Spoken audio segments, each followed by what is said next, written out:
Liebe Zuschauerinnen und Zuschauer, wir sind zurück und wir freuen uns nun auf eine Keynote aus Estland. Uns ist nämlich dabei Dr. Kristi Vinter-Nemvalts, die Generalsekretärin im Ministerium für Bildung und Wissenschaft der Republik Estland. Estland hat in Europa eine beeindruckende Entwicklung bewerkstelligt und gehört in den Bereichen Digitalisierung und Bildung zu den Pionieren. In den PISA-Studien ist Estland längst an der Spitze der OECD-Staaten und hat während der Corona-Pandemie die Aufmerksamkeit vieler Politiker und Wissenschaftler auf sich gelenkt. Welche Weichen die baltische Republik lange vor der Corona-Pandemie gestellt hat, wie die estnische digitale Schule aussieht und was die Regierung weiterhin für die digitale Bildung plant, das hören wir uns jetzt gemeinsam auf Englisch an. Leider aufgrund einer kurzfristigen Verhinderung durch die Generalsekretärin. Umso mehr freuen wir uns, dass sie uns da jetzt Einblicke gibt in die baltische Republik Estland.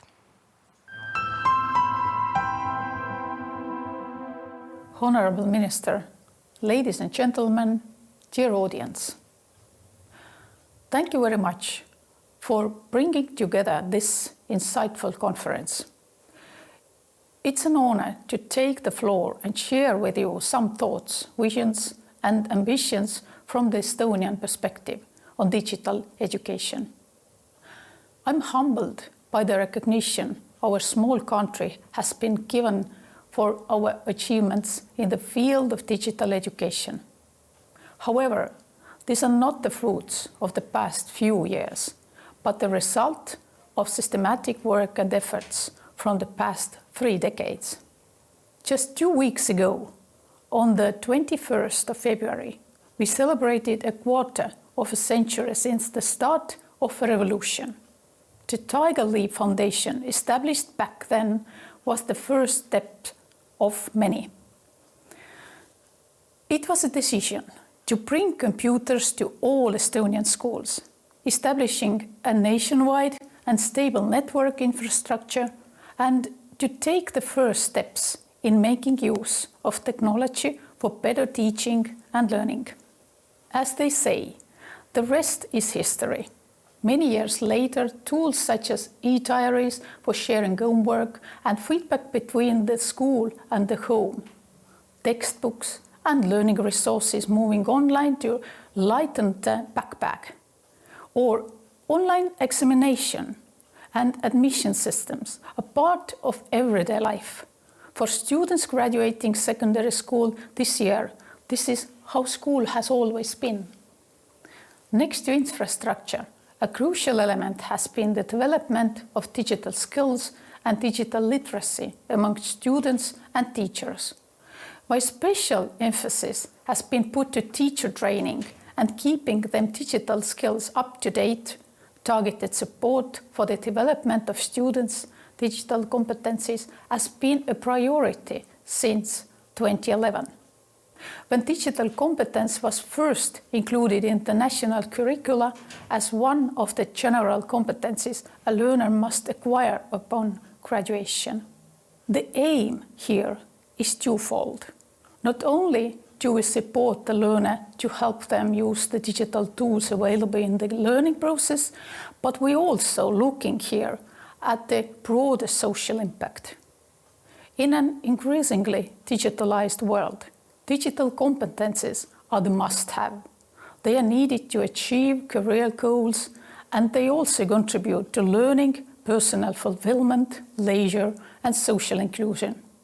Digital competencies contribute to inclusion in many, many ways.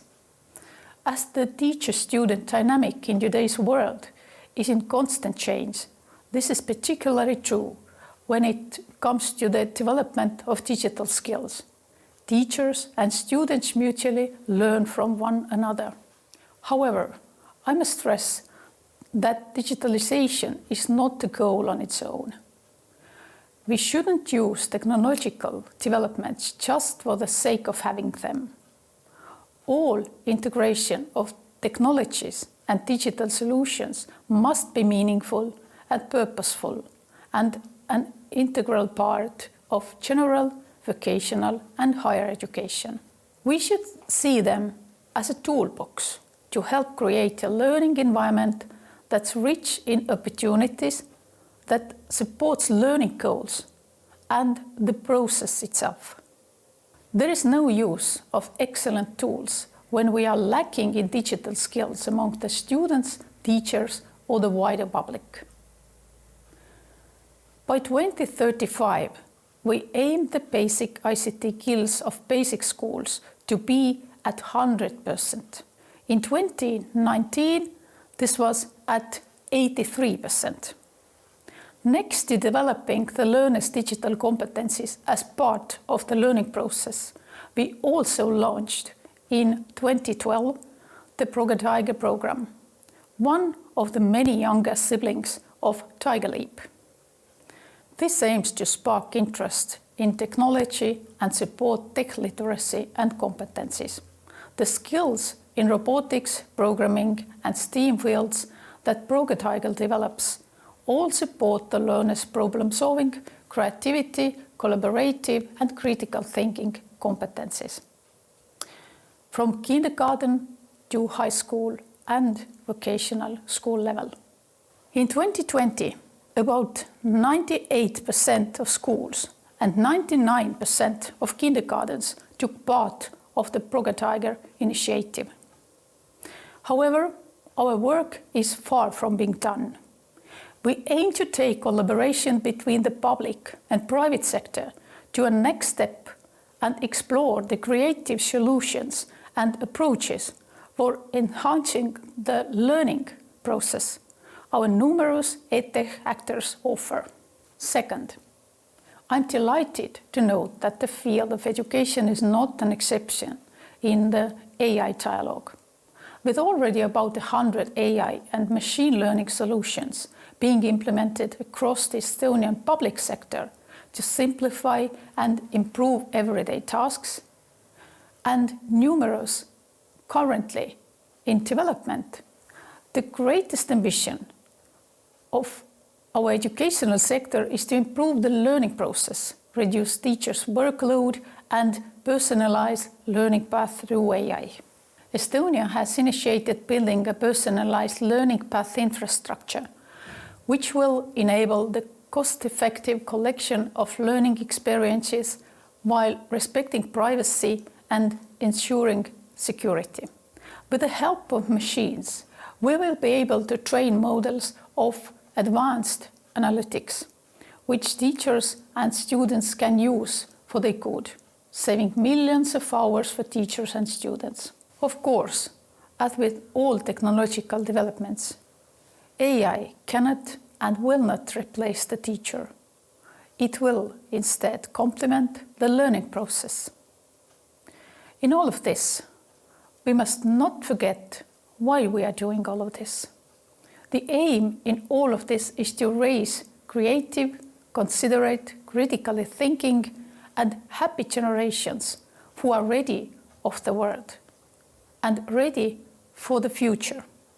And most importantly, to support the educators in this hard task and great responsibility. Finally, I stress our readiness to share our know-how in the field as an international community, and especially with those most in need, as we witness the heartbreaking developments in Ukraine, which have displaced countless children and cut access to education to even more. Thank you.